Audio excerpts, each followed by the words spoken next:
Assalamualaikum warahmatullahi wabarakatuh. Salam sejahtera untuk kita semua. Perkenalkan, nama saya Abdurrahman Nur Karim. NIM saya yaitu 2892050092. Saya dari Universitas Pancasakti Bekasi, Fakultas Ekonomi dan Bisnis, Prodi Manajemen. Di sini saya semester 1. Dan kali ini saya akan membahas mata kuliah aspek hukum dalam bisnis yang diampu oleh Bapak Dermawan SEMM. Pada pertemuan kali ini, saya akan membahas tentang hukum bisnis adalah peraturan-peraturan tertulis yang dibuat oleh pemerintah dengan maksud untuk mengatur, mengawasi, dan melindungi seluruh kegiatan bisnis meliputi kegiatan industri, perdagangan, dan pelaksanaan jasa, serta semua hal yang berhubungan dengan kegiatan keuangan dan kegiatan bisnis lainnya. Seberapa pentingkah mempelajari aspek hukum dalam bisnis? Menurut saya sangat penting dalam mempelajari aspek hukum dalam bisnis. Karena ketika memutuskan untuk melakukan kegiatan bisnis, mungkin hal pertama yang ada di pikiran adalah bagaimana menjalankan bisnis dengan baik. Hal ini bertujuan untuk memastikan bahwa bisnisnya dapat berkembang dan tidak mengalami kerugian. Banyak yang beranggapan faktor hukum bukan merupakan hal yang penting dalam bisnis. Namun, justru sebaliknya, hukum dan bisnis merupakan dua hal yang tidak terpisahkan. Karena setiap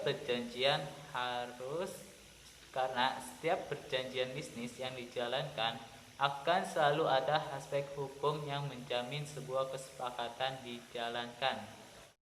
Secara keseluruhan, keberadaan hukum bisnis akan menjamin fungsi keamanan mekanisme pasar, melindungi usaha terutama UMKM, dan memperbaiki sistem keuangan dan perbankan.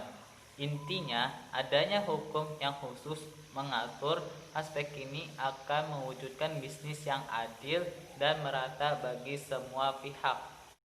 Nah, itu merupakan pengertian dari aspek hukum dalam bisnis. Nah, selanjutnya yaitu uraian.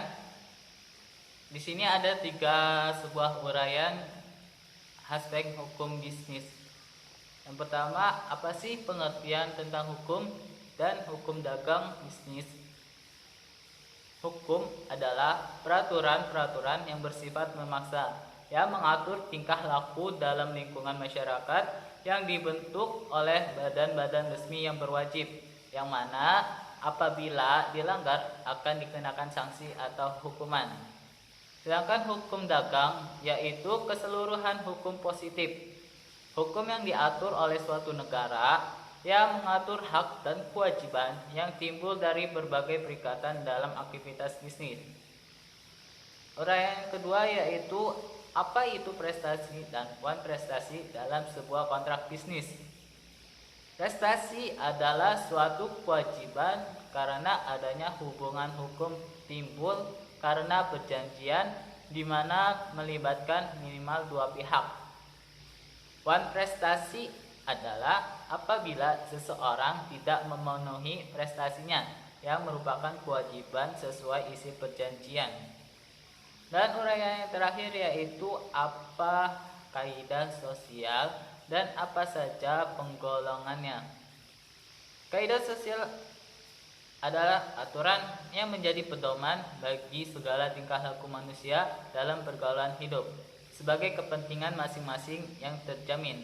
Penggolongannya yaitu norma agama, sumber dari keyakinan terhadap Tuhan Yang Maha Esa, norma kesusilaan, sumber dari suara hati, norma kesopanan, sumber dari pergaulan masyarakat, norma hukum, sumber dari penguasa negara.